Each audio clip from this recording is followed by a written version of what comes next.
Hey everyone. So this is the fodder system. It's kind of in a mess right now, but the whole idea is all of these 5-gallon buckets have little holes in them, and they allow water to filter through.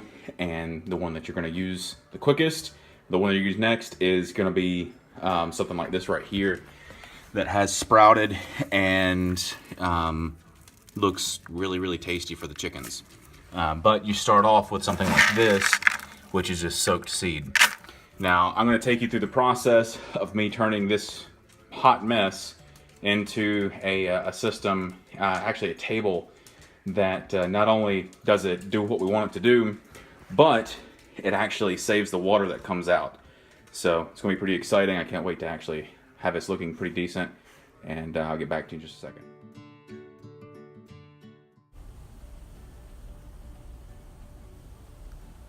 So what I did was I got my plywood and set it up on my sawhorses and went ahead and measured out everything that I needed to measure to figure out what my base was going to be.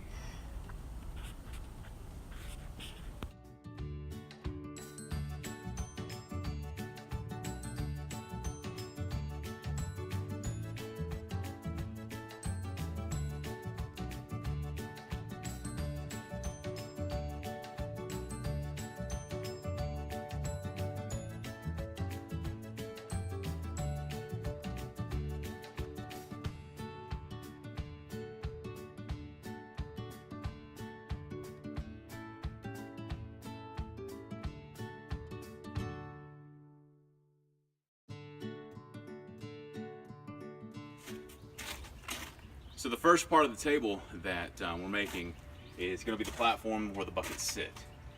What I did was I lined up all of my buckets that I'm going to use and measured it out, and it came out to be about 67 inches long, and measuring how wide everything is ended up being about 20 inches wide, and that's going to very easily fit all 5 buckets on the table. At this point, I took the 1x6 and ripped it up the center to effectively cut it in half, and that made the edges around the table to where it's now raised. I used some wood glue and some short screws to put everything in place, and everything turned out just like I needed it to.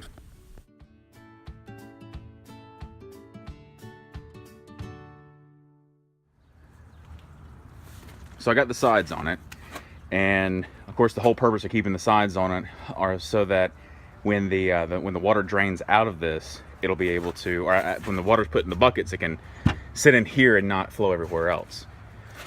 There's 2 more things that I'm going to do to this, to the tabletop, but before we do that, I definitely want to make sure I get the legs on. The legs are going to be a little bit different. This whole project is, the whole thing with making sure that, that you're doing a good fodder system is that you want really good drainage.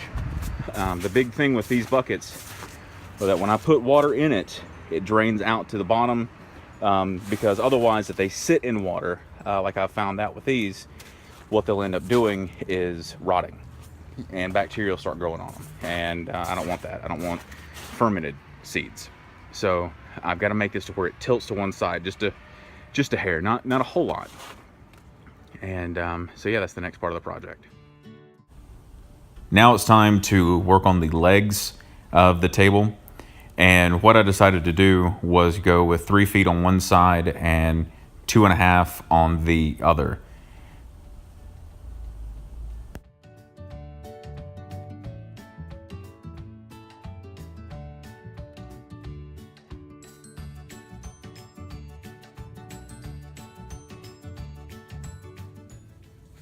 So at this point, if I was just to set this down, it would be wildly unstable because the only screws are coming in from right here that's holding the legs, as you saw. So what I'm going to do is I'm going to put some cross members in across here, maybe across there, all depending on how much wood I got and what I feel like doing. But you have to have cross members in so that this thing is stable this way and this way. This way is going to be the hardest. So I may end up having to throw in a couple extra legs. I may have to put in some cross members this way, but we'll see. And yeah. So I decided to use the 1x6 as the cross member. Everything just looked a lot better and worked out really well. When I set the table down off the sawhorses, I realized that the 5 inches that I had taken off on the far side really didn't look great, so I replaced them with 2 inches less instead of 5 inches less. Went back and redone the cross members for that one.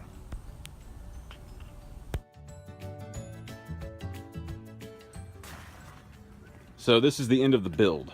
I've got a few more things that I'm going to do. Like one of them is going to be to make sure that this is waterproof.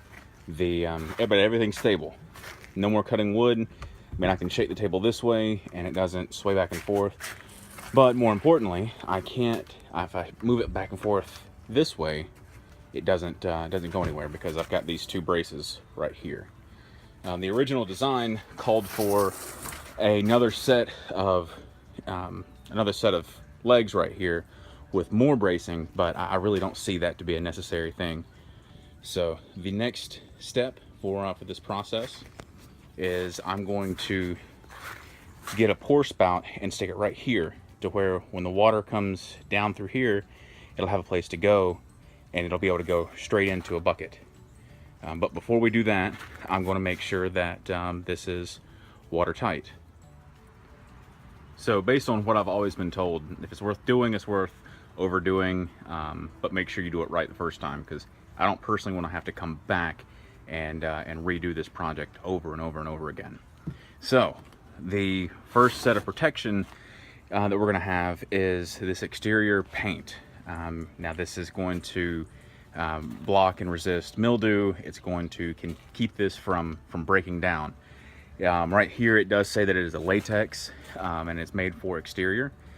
So what this is going to do is it's going to allow us to later on, once we get power down to the chicken coop and once we get everything set up, where this fodder system is going to be used, once we get ready for all of that, all of this wood is not going to be it's not going to be hit with weather. It's going to be out here in the extremes, and so I don't want anything to break down. The next one is going to be the plastic, and it's 3.5 mil plastic sheeting. This basically is for painters and stuff like that, which I don't know why you would need hardcore stuff like this, other than if you were doing something like stepping all over it.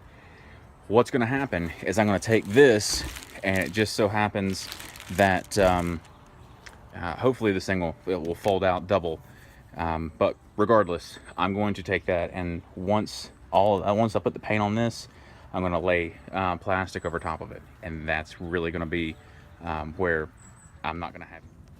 So the table looks a little bit different than what we left at. I put down a couple of coats of the primer just to make sure that if there's any moisture that gets up under here, down to humidity or something like that, it's not going to actually sink in and warp this thing. Then I took my my painter's tarp, and yes, it did. Actually, it folded out and then it folded out again. So this thing was huge. And so what I did was I pulled it out. Since this length is 67 inches, I decided to go with a total of 72 inches of length of plastic. And so that gave me enough to hit this lip and come over to where, again, nothing's going to get down in here. And then I just went through and stapled this down. Something else I added, and you might be able to barely see it through here, but I put some ridges in, and basically it's just more of the 1x6, and it was at an angle, so I just went ahead and chopped the top off of it to where this is flush, and it came together just perfectly, so that all this plastic right here actually kind of rides up to a point, right? And so that point's going to be right here, which is where this comes in. This is a tap that I got from one of the partners of Big Oak Homestead, and basically it's just that. It's a tap, and it's big enough for a garden hose. What I'm going to do is I'm going to peel this back. This right here, this 1-inch hole maker, I don't know, whatever it is. I'm going to take this and I'm going to shoot it down here at an angle. I may have to pull these pieces out, that's fine. And then I'll sink this down in here and screw it into place. And then on the back side, what I'll do is I'll have this this washer here and sink this down on top of here, so that right about here will be the outlet. So any extra water that comes down the slope gets funneled out, and I'm gonna have a piece of a garden hose that I'll have attached to the end of this to where there is no splatter or anything like that, and it goes down into a bucket to where we can reuse all that water.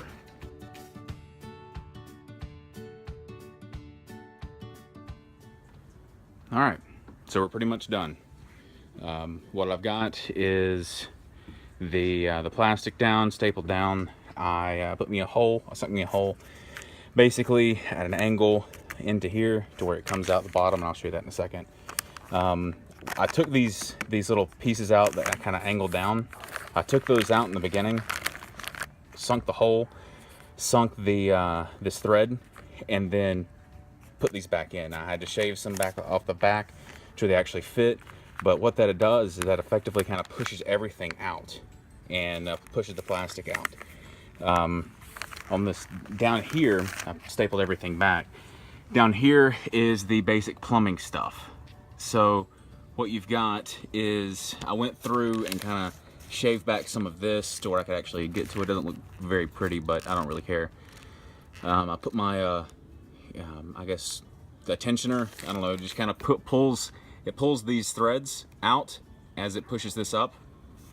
Then I put in an extender, adapting extender, because the inside of this has threads.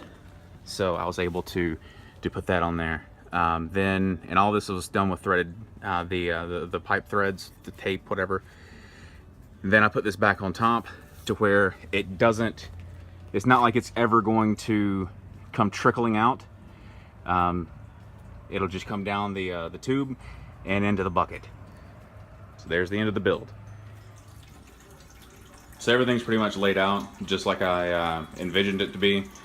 I pour water in here, and it drains out and runs all the way down here to here. Yes, it is going to pool right in here. That's fine, I really don't care. And then funnels down to here. And basically I'll just save this water, and if I feel like it's usable, then I'll reuse it.